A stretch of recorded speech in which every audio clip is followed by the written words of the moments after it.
The film takes place in the northern Great Plains during the early 18th century. This is the period when European settlers colonized most of the country. They plundered resources, killed the local indigenous people, and destroyed the forests to build cities.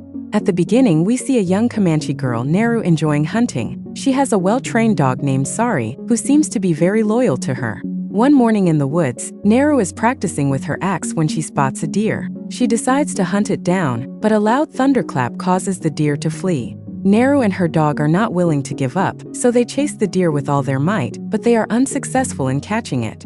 In the process, Sari's tail gets tangled in a bear trap, causing her severe pain. Fortunately, Neru quickly comes to his rescue. Once Sari is freed from the trap, she also applies some natural remedies to his tail.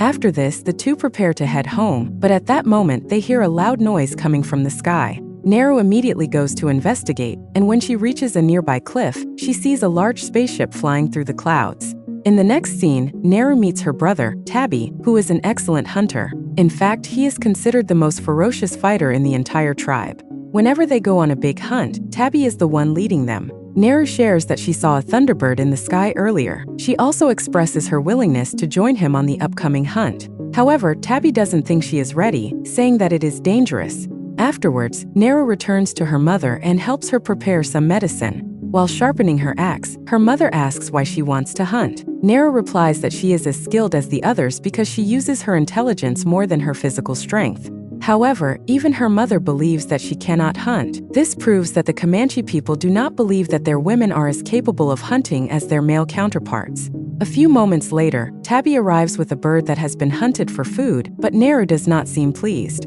On the other hand, a dangerous-looking predator jumps out of the ship. It has highly advanced weapons, such as lasers and thermal vision, as well as the ability to disappear. To give us a brief demonstration of its capabilities, the predator walks into the forest and effortlessly kills a giant snake. Elsewhere, while gathering herbs for medicine, Neru notices the men making their way into the forest in order to kill a lion. When she learns that the lion has captured one of their men named Puhi, she decides to join them. As expected, the men refuse to let her come, but when Tabby assures her that she can help treat the wounded, they agree. The search soon begins and Neru guides everyone using her so-called intelligent mind. They wander for hours and eventually find Puhi, who is in a feral state. Neru immediately provides him with medicine and herbs, saving his life. After the successful rescue mission, everyone prepares to leave, but Tabby is determined to hunt down the feral lion. Therefore, he orders the other men to carry Puhi back to their camp while he pursues the lion. However, Neru is somewhat skeptical since lions usually finish off their prey instantly. They don't let her suffer, so she asks to join him, but Tabby refuses. On the way back, Neru discovers the dead and torn snake, as well as the predator's footprint. The other men believe that the footprint is that of a large bear, but Neru is confused as she has never seen a bear that big before. Thus, she decides to go back to Tabe and warn him about the same. A member of their camp named Baka also joins her. Soon after, she meets Tabe and tells him everything, but he also believes that it was a bear. After that, the three of them set off to chase the lion. Neru suggests placing bait and taking a position on a tree to effectively attack the lion. After a while, she and Baka climb a tree while Tabe places the bait and hides behind some bushes. The plan works and the lion arrives at the scene, but instead of pursuing the bait, it pounces on the duo. At first, the lion kills Baka and begins to slowly move towards Neru. The latter was holding a spear, confident in her ability to defend herself, but at that moment she notices the predator. This distracts her temporarily, giving the lion enough time to strike her and knock her to the ground. A few hours later, Neru wakes up to find herself back at the village camp. It turns out that her brother saved her from the lion and brought her back home. Meanwhile, Tabe also arrives with the lion's head. All the villagers are proud of him, so the elders promote him to the position of warlord. However, Neru remains convinced that there is something else in the forest and wants to return. She tells Tabe this, but the latter dismisses her, saying that she is not ready to hunt yet. Since no one believes her, Neru decides to take matters into her own hands.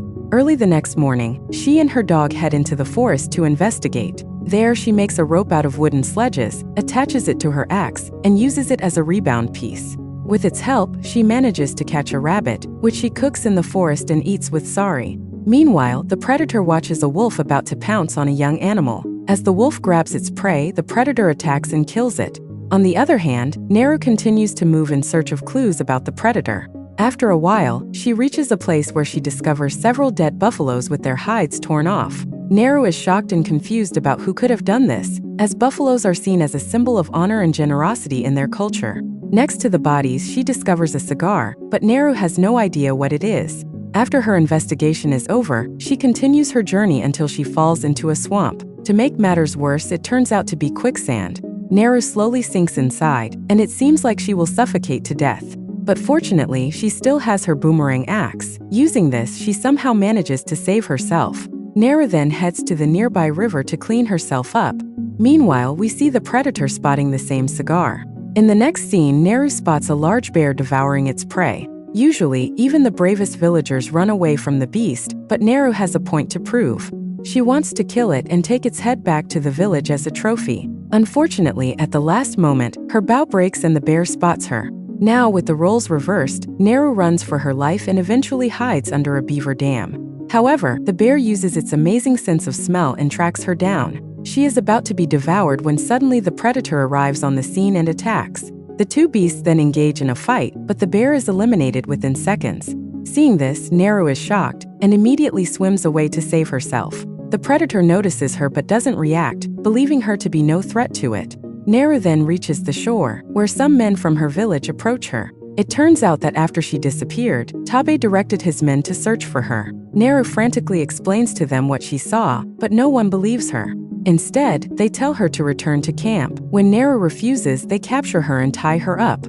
Meanwhile, the predator seems to be watching them from nearby. Using his advanced technology, he tags their weapons. Soon after, the tribesmen hear the predators roar and notice some movement in the bushes. Terrified, they take up positions and one of them shoots an arrow into the bushes. He then slowly moves forward to investigate, only to discover that it is just a rabbit. This causes all the men to laugh, mocking Neru's fear. But at that moment, 3 laser beams are aimed at the man's body, followed by metal arrows, killing him instantly. Because of this, the other men start shooting their arrows in random directions, one of which hits the predator and reveals its true colors. The men immediately start attacking it, but the deadly alien is so powerful that it effortlessly kills the men one by one. As the fight continues, Neru somehow frees herself and flees the area. Unfortunately, the predator kills all the men and begins chasing her. Neru tries to get rid of it in the woods, but ends up falling into a bear trap. Soon, the predator approaches her, seemingly to end her life. However, when he sees her struggling and in pain, he stops. This makes Neru realize that the predator doesn't attack bait or the unarmed. At the same time, some French hunters arrive with guns, beat Neru up, and kidnap her. In the next scene, she regains consciousness and finds herself trapped inside a wooden cage. She then notices a man smoking a cigar and learns that he was the one who killed the buffalo earlier. At that moment, a translator approaches her and asks what she knows about the predator. When Neru doesn't answer, they reveal another hostage who is none other than Tabby. Neru is surprised to see him there, but she can't do anything about it. Soon after, the siblings are taken into the woods, where they are tied up as bait for the invisible alien to hunt. Tabby panics, but Neru assures him that the predator doesn't attack helpless beings. Unsurprisingly, the same thing happens. The predator slowly approaches the men from behind and begins killing them one by one. As the slaughter continues, the siblings manage to free themselves. Tabby goes to look for a horse for herself, while Neru goes to the French hunters' camp where her dog Sari is being held. Upon reaching it, she wipes out the remaining hunters, using her cool moves. But before she can leave with her dog, the translator approaches her. His leg has been cut off, so he begs for medicine. In return, he offers to teach her how to use the gun. Neru agrees and gives him some medicine to lower his body temperature. As she learns how to use the gun, they hear the terrifying roar of the predator. So Neru immediately hides behind a tree, while the translator pretends to be dead. Surprisingly, the predator is unable to locate the translator due to his hypothermia. This makes Neru realize that he has a weakness after all, but the predator makes up for this rare weakness with his intelligence.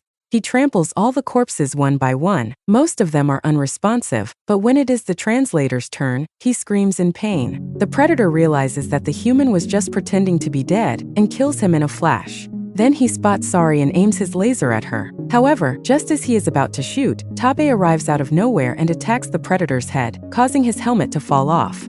As a result, the laser in the helmet points and shoots at the tree instead of Sari. Seeing this, Neru realizes that the metal arrow is following the laser dots instead of the enemy's location. By the time the predator recovers his helmet, Tabe attacks him. Surprisingly, the tribesman comes face to face with him and even manages to land some great shots. This disturbs the predator, so he eventually becomes invisible. After a few seconds, Tabe surprises him and stabs him from behind, killing him mercilessly. Nera watched this happen before her eyes, but she didn't have time to grieve. She immediately fled with her dog.